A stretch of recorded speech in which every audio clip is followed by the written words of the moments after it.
परिचय। बच्चों, आज हम साम्यावस्था के बारे में जानेंगे। भौतिक साम्य में किसी निकाय की वह साम्यावस्था समाहित है जिसमें उसका प्रावस्था रूपांतरण होता है। उदाहरण के लिए, नमक की घुलनशीलता, जल का वाष्पीकरण आदि। कैल्शियम कार्बोनेट का विघटन या हाइड्रोजन और आयोडीन के बीच अभिक्रिया जैसी रासायनिक प्रक्रियाओं में साम्य रासायनिक साम्य कहलाता है। सामान्य भौतिक साम्यावस्थाएं हैं ठोस और द्रव, द्रव और गैस, ठोस और गैस। समांगी साम्यावस्थाओं में अभिकारक और उत्पाद समान प्रावस्था में होते हैं, जबकि रासायनिक साम्यावस्थाओं में अभिकारक और उत्पाद अलग अलग प्रावस्थाओं में होते हैं। इसलिए इस पूरे मॉड्यूल में हम साम्यावस्था के बारे में जानेंगे।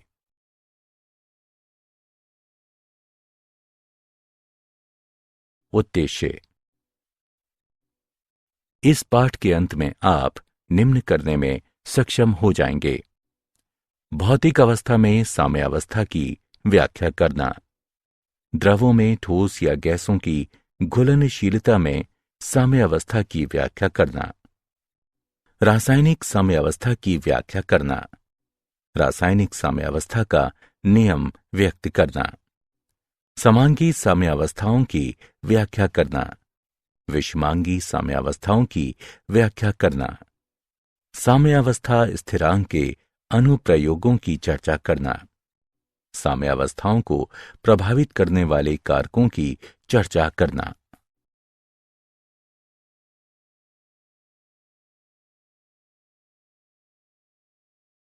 भौतिक अवस्था में साम्य। जब अभिकारक का सांद्रण स्थिर हो जाता है तो इसमें कोई परिवर्तन नहीं होता है और अभिक्रिया ठहरी हुई प्रतीत होती है। निकाय की ये अवस्था जिसमें कोई नेट परिवर्तन नहीं होता है साम्यावस्था कहलाती है। ठोस द्रव साम्यावस्था। जब एक शुद्ध ठोस पदार्थ को गर्म किया जाता है तो ये एक निश्चित तापमान पर द्रव में परिवर्तित होने लगता है। इस तापमान पर पदार्थ की ठोस और द्रव अवस्थाएं दाब की दी गई दशाओं के तहत सह अस्तित्व में होती हैं। वायुमंडलीय ताप किसी शुद्ध पदार्थ के लिए वह ताप जिस पर ठोस और द्रव अवस्थाएं सह अस्तित्व में होती हैं। पदार्थ का सामान्य गलनांक या सामान्य हिमांक कहलाता है। गलनांक पर ठोस पदार्थ की द्रवावस्था के साथ साम्यावस्था में होता है। ये मानते हुए कि बर्फ और जल को 273 केल्विन यानी बर्फ के गलनांक पर एक पूर्ण रूपेण रोधी थर्मस फ्लास्क में लिया गया है।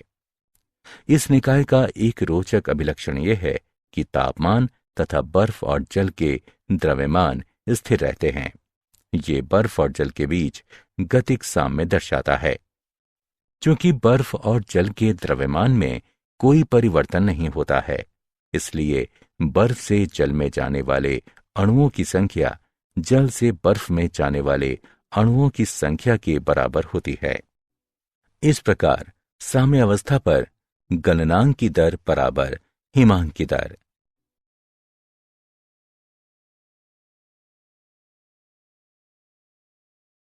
द्रव वाष्प साम्यावस्था। इस साम्य को समझने के लिए आइए एक बंद पात्र में जल के वाष्पीकरण का उदाहरण लेते हैं।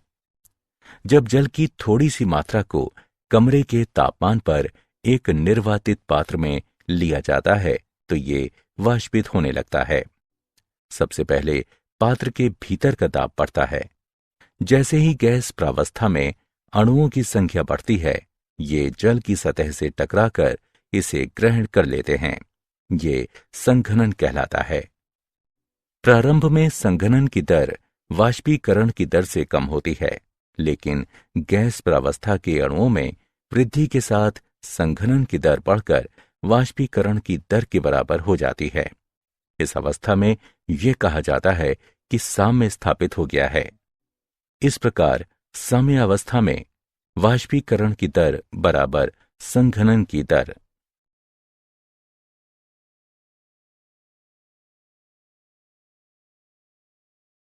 ठोस वाष्प साम्यावस्था। ठोस प्रावस्था से गैसीय प्रावस्था तक सीधे माध्यमिक द्रव प्रावस्था से होकर गुजरे बिना ही स्थानांतरण की प्रक्रिया ऊर्ध्वपातन कहलाती है। इसके विपरीत किसी गैस को सीधे ठोस में परिवर्तित करने की प्रक्रिया निक्षेपण कहलाती है। आइए शुष्क बर्फ का उदाहरण देखें।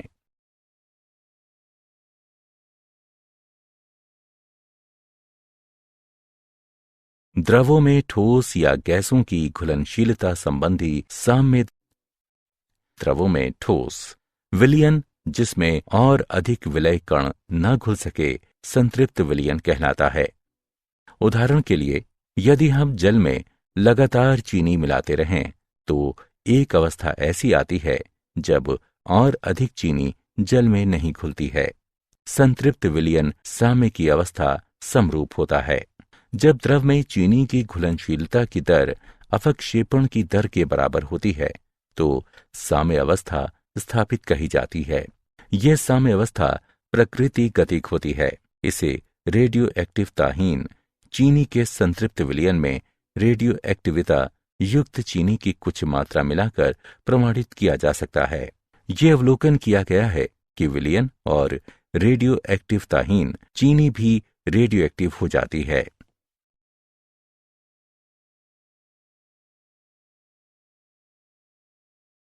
द्रवों में गैस से जब एक कोल्ड ड्रिंक की बोतल खोली जाती है तो उसमें घुली हुई कार्बन डाइऑक्साइड बहुत तेजी से बाहर निकलने लगती है। ये एक साम्य अवस्था स्थिति को दर्शाती है। दिए गए ताप पर गैसीय अवस्था में विलय के अणुओं और द्रव में खुले अणुओं के बीच एक साम्य अवस्था होती है। इसे निम्न प्रकार से व्यक्त किया जा सकता है। द्रव में गैस की विलयता पर दाब के प्रभाव को हेनरी के नियम द्वारा व्यक्त किया जाता है।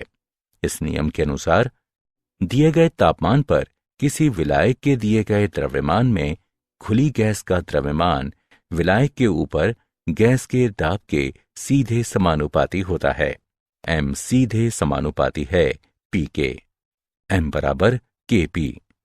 किसी द्रव में गैस की विलयता तापमान में वृद्धि के साथ साथ घटती जाती है।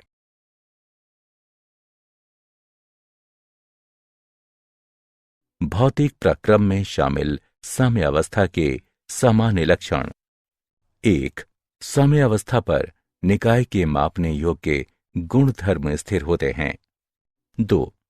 साम्य अवस्था पर दो विपरीत प्रक्रमों के बीच गतिक संतुलन होता है। 3. केवल बंद निकाय में ही साम्य अवस्था प्राप्त की जा सकती है। 4. जब साम्य अवस्था प्राप्त हो जाती है तो साम्य अवस्था में शामिल पदार्थों की सांद्रता सहित एक व्यंजक मौजूद होता है जो दिए गए तापमान पर एक स्थिर मान पर पहुंचता है। 5. सांद्रता के स्थिर मान का परिमाण ये दर्शाता है कि साम्य अवस्था तक पहुंचने से पूर्व प्रक्रम किस सीमा तक हो चुका है।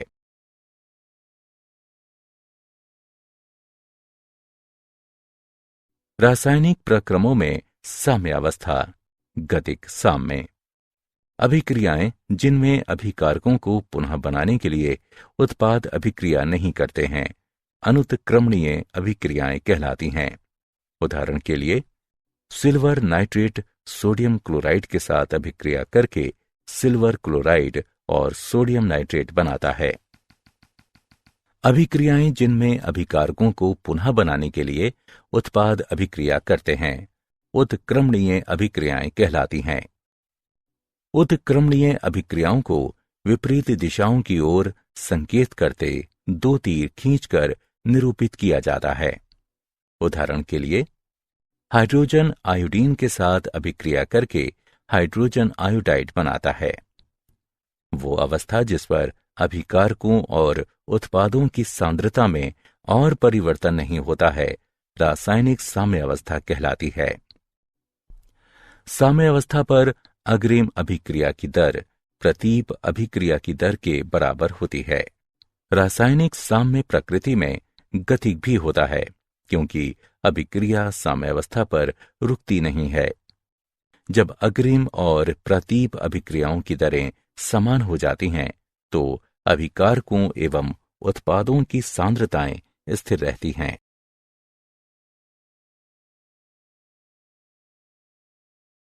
रासायनिक प्रक्रमों में साम्यावस्था, गतिक साम्य। आइए उदाहरण की सहायता से साम्यावस्था की व्याख्या करें। जब कैल्शियम कार्बोनेट को एक बंद निर्वातित पात्र में 1073 केल्विन तक गर्म किया जाता है तो ये कैल्शियम ऑक्साइड और कार्बन डाइऑक्साइड गैस उत्पन्न करने के लिए अपघटित होने लगता है। कार्बन डाइऑक्साइड दाब में वृद्धि करती है। दाब में वृद्धि लगातार होती है क्योंकि अभिक्रिया आगे बढ़ती रहती है और अंत में स्थिर हो जाती है और तब तक स्थिर रहती है जब तक तापमान स्थिर रहता है। ये प्रतीत होता है कि अभिक्रिया एक ठहराव पर आ गई है, हालांकि CaCO3 अभी भी उपस्थित रहता है। ये दर्शाता है कि निकाय ने साम्यावस्था प्राप्त कर ली है।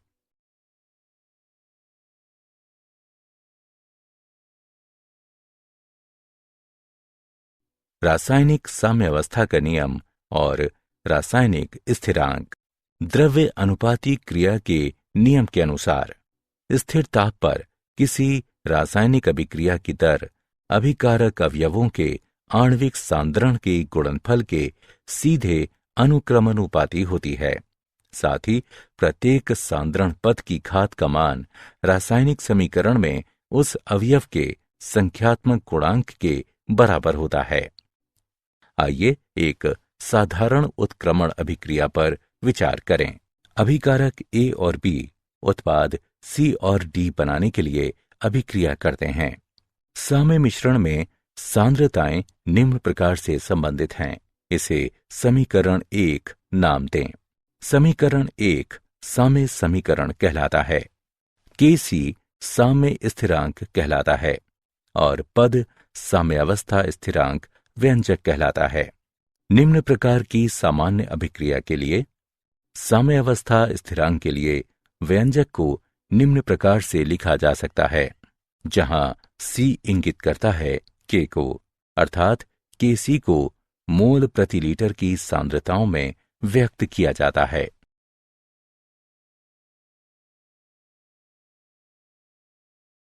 समांग साम्यावस्था।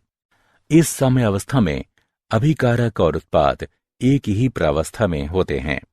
गैसीय निकाय में साम्यावस्था स्थिरांक उन अभिक्रियाओं के लिए जिनमें अभिकारक और उत्पाद दोनों गैसीय अवस्था में होते हैं। साम्यावस्था स्थिरांक को आंशिक दाब के पदों में व्यक्त किया जाता है। इन अभिक्रियाओं के लिए साम्यावस्था स्थिरांक को Kp द्वारा दर्शाया जाता है। आदर्श गैस समीकरण है PV बराबर nRT, P बराबर N/V RT, जहां P पास्कल में दाब, N गैस के मोलों की संख्या, Vm घन में आयतन है, T केल्विन में तापमान है और R बराबर 0.831 बार लीटर प्रति मोल केल्विन।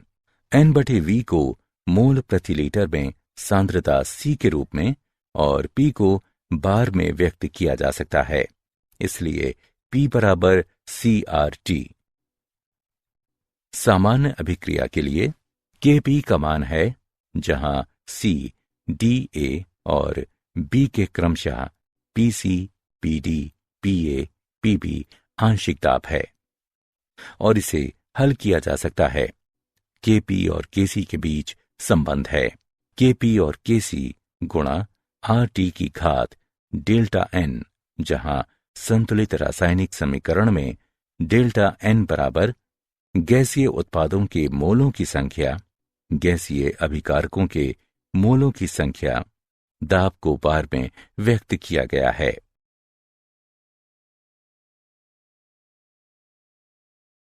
विषमांग साम्यावस्था। साम्यावस्था जिसमें शामिल पदार्थ विभिन्न प्रावस्था में उपस्थित होते हैं, विषमांग साम्यावस्था कहलाती है। उदाहरण के लिए, जब नीचे दर्शाए गए रूप में गैस के साथ द्रव साम्यावस्था में होता है, साम्यावस्था स्थिरांक निम्न है शुद्ध द्रव की सांद्रता 1 है, अर्थात द्रव रूप में H2O बराबर 1। इसलिए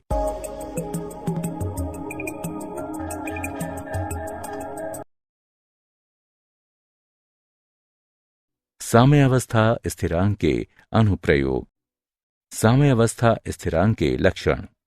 साम्यावस्था स्थिरांक का मान अभिकारी अवयवों की प्रारंभिक सांद्रता पर निर्भर नहीं करता है। साम्यावस्था स्थिरांक का मान ताप बदलने के साथ बदलता है। उत्क्रमणीय अभिक्रिया के लिए उत्क्रम अभिक्रिया के साम्यावस्था स्थिरांक अग्रवर्ती अभिक्रिया के साम्यावस्था स्थिरांक का व्युत्क्रम होता है। साम्यावस्था स्थिरांक उत्प्रेरक की उपस्थिति पर निर्भर नहीं करता है।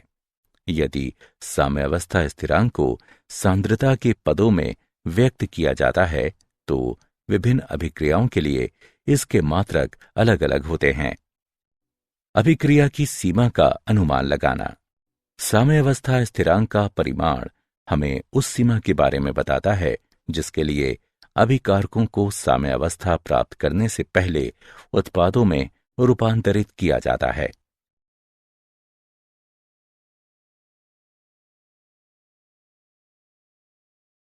अभिक्रिया की दिशा का अनुमान लगाना। अभिक्रिया भागफल Q किसी समय पर एक विशिष्ट बिंदु पर अभिक्रिया के दौरान उपस्थित उत्पादों और अभिकारकों की सापेक्षिक मात्रा की गणना करता है। इसे मोलर सांद्रता के साथ QC और आंशिक दाब के साथ QP द्वारा दर्शाया जाता है। सामान्य अभिक्रिया के लिए यदि QC KC से अधिक है तो नेट अभिक्रिया पश्चवर्ती दिशा में होती है जो अभिकारकों की दिशा है। यदि QC KC से कम है तो नेट अभिक्रिया अग्रवर्ती दिशा में होती है जो अभिकारकों की दिशा है। यदि QC बराबर KC तो अभिक्रिया साम्यावस्था में है, अर्थात नेट अभिक्रिया नहीं होती है।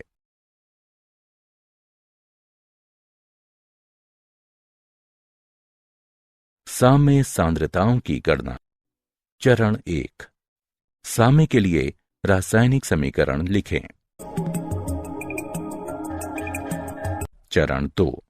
अभिक्रिया के लिए साम्यावस्था स्थिरांक व्यंजक लिखें। चरण 3। सभी अज्ञात सांद्रताओं को एकल चर x के पदों में व्यक्त करें। चरण 4। साम्यावस्था स्थिरांक व्यंजक में साम्यावस्था सांद्रताओं यानी x के पदों में उसको प्रतिस्थापित करें। चरण 5। x के लिए समीकरण हल करें। चरण 6।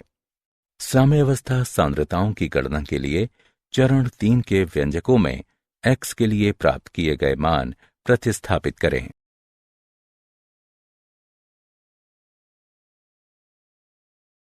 साम्यावस्था स्थिरांक K, अभिक्रिया भागफल Q तथा गिब्स ऊर्जा G के बीच संबंध। विशिष्ट निर्धारित दशाओं में निकाय से स्वतंत्र रूप से उपलब्ध ऊर्जा जिसे उपयोगी कार्य में लगाया जा सकता है गिब्स ऊर्जा कहलाती है। संबंध है, इसे समीकरण 1 के रूप में नाम दें जहां ये मानक गिब्स ऊर्जा दर्शाती है। हम जानते हैं कि साम्यावस्था पर Q बराबर K और डेल्टा G बराबर 0 समीकरण 1 से पुनर्व्यवस्थित करने पर प्राप्त होता है। ये समीकरण ताप और साम्यावस्था स्थिरांक के मानक गिब्स मुक्त ऊर्जा परिवर्तन से संबंधित है। साम्यावस्था स्थिरांक है। यदि मानक गिब्स मुक्त ऊर्जा में परिवर्तन 0 से अधिक है तो K 1 से कम होता है जिससे प्रतीप अभिक्रिया आसान हो जाती है। यदि मानक गिब्स मुक्त ऊर्जा में परिवर्तन 0 से कम है तो K 1 से अधिक होता है जिससे अग्र अभिक्रिया आसान हो जाती है।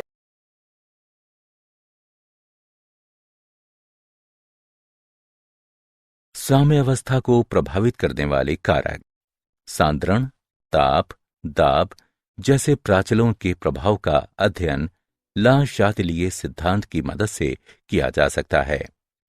इसके अनुसार यदि एक निकाय साम्यावस्था में सांद्रण, दाब या ताप में परिवर्तन के अधीन है तो साम्यावस्था उस दिशा में अग्रसर होती है जिस दिशा में परिवर्तन का प्रभाव समाप्त हो जाए। सांद्रता परिवर्तन का प्रभाव। ला शातिलिये सिद्धांत के अनुसार जब साम्यावस्था वाले निकाय में अवयव की सांद्रता बढ़ जाती है तो साम्य स्थानांतरित हो जाएगा जिससे मिलाए गए पदार्थ का उपयोग हो सके। माना कि साम्यावस्था पर अभिकारकों में से किसी एक अभिकारक को मिलाया जाता है तो अभिकारकों का उपभोग करने के लिए साम्य अग्र दिशा में स्थानांतरित होगा। दूसरी तरफ यदि उत्पादों में से किसी एक उत्पाद को मिलाया जाता है तो उत्पादों का उपभोग करने के लिए साम्य उत्क्रम दिशा में स्थानांतरित होगा। उदाहरण के लिए, नमी वाले दिन हमें ज्यादा पसीना आता है। नमी वाले दिन पसीना ज्यादा निकलता है क्योंकि आसपास की वायु में जल वाष्प की मात्रा अधिक होती है और हमारा शरीर जल वाष्प के रूप में जल को नष्ट नहीं कर सकता।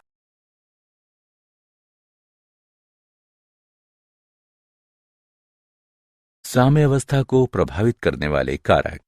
दाब परिवर्तन का प्रभाव।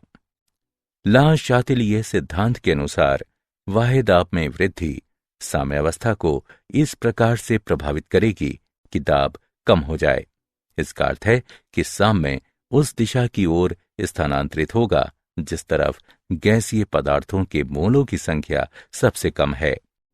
उदाहरण के लिए, यदि हम दाब में वृद्धि करते हैं तो निकाय द्वारा घेरा गया आयतन घट जाता है और प्रति इकाई मोलों की संख्या बढ़ जाती है। ये प्रभाव संभारित किया जा सकता है। यदि साम्य उस दिशा में स्थानांतरित होता है जिस तरफ मोलों की संख्या कम होती है, इसलिए दाब बढ़ जाता है। इस स्थिति में साम्य अग्र दिशा में अग्रसर होगा। अक्रिय गैस के योग का प्रभाव। स्थिर आयतन पर अक्रिय गैस निकाय का कुल दाब बढ़ा देती है, लेकिन अभिकारकों एवं उत्पादों का आंशिक दाब समान रहता है और साम्यावस्था अपरिवर्तित रहती है। स्थिर दाब पर अक्रिय गैस का योग आयतन को बढ़ा देगा, इसलिए इस प्रभाव को संभारित करने के लिए साम्य उस तरफ स्थानांतरित होगा जिस तरफ मोलों की संख्या अधिक हो गई है। उदाहरण के लिए, स्थिर दाब पर अक्रिय गैस का योग साम्य को उत्क्रम दिशा की ओर अग्रसर करेगा। ताप परिवर्तन का प्रभाव। रासायनिक साम्यावस्था में दो अभिक्रियाएं शामिल होती हैं, एक उत्पादों के पक्ष में और दूसरी अभिकारकों के पक्ष में होती है। यदि एक अभिक्रिया ऊष्माक्षेपी है तो दूसरी ऊष्माशोषी होगी। उदाहरण के लिए, अग्र अभिक्रिया ऊष्माक्षेपी और उत्क्रम अभिक्रिया ऊष्माशोषी है। अब यदि ताप बढ़ाया जाता है तो साम्य उत्क्रम दिशा की ओर अग्रसर होता है क्योंकि ये मिलाई गई ऊष्मा के प्रभाव को समाप्त कर देता है। यदि ताप घटाया जाता है तो साम्य अग्र दिशा में स्थानांतरित होगा, इसलिए निम्न तापमान अमोनिया के निर्माण के पक्ष में होगा।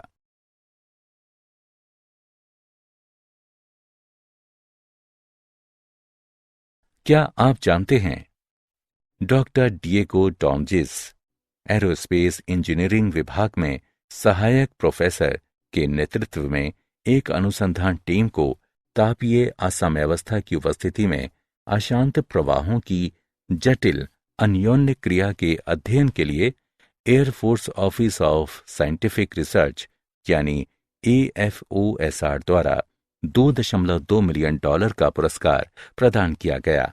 बुनियादी अनुसंधान पहल BRI पुरस्कार अशांत प्रवाहों पर तापीय एवं यांत्रिक असाम्यावस्था प्रभावों, विशेष रूप से सीधे संख्यात्मक अनुकरणों, आणविक अनुकरणों एवं प्रयोगों के द्वारा ऊर्जा विनिमय के लिए मौलिक तंत्र में अध्ययन के लिए दिया गया है।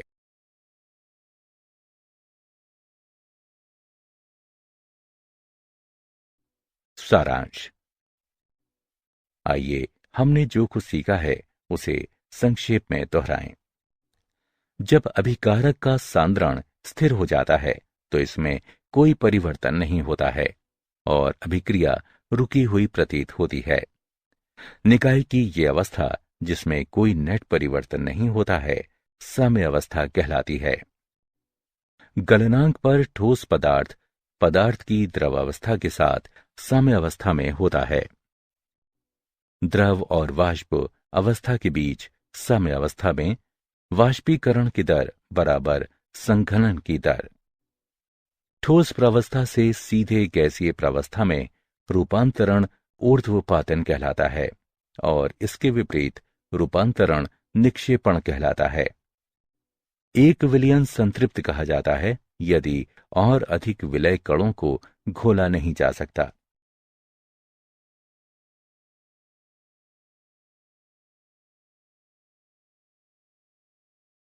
द्रव्य अनुपाती क्रिया के नियम के अनुसार स्थिर ताप पर किसी रासायनिक अभिक्रिया की दर अभिकारक अवयवों के आणविक सांद्रण के गुणनफल के सीधे अनुक्रमानुपाती होती है। साथ ही प्रत्येक सांद्रण पद की घात का मान रासायनिक समीकरण में उस अवयव के संख्यात्मक गुणांक के बराबर होता है। यदि अभिकारक और उत्पाद एक ही प्रावस्था में हों तो स्थापित साम्यावस्था समांगी साम्यावस्थाएं कहलाती हैं। साम्यावस्थाएं जिनमें शामिल पदार्थ विभिन्न प्रावस्थाओं में उपस्थित होते हैं विषमांगी साम्यावस्थाएं कहलाती हैं। साम्यावस्था स्थिरांक के अभिक्रिया भागफल Q और गिब्स ऊर्जा G के बीच संबंध है।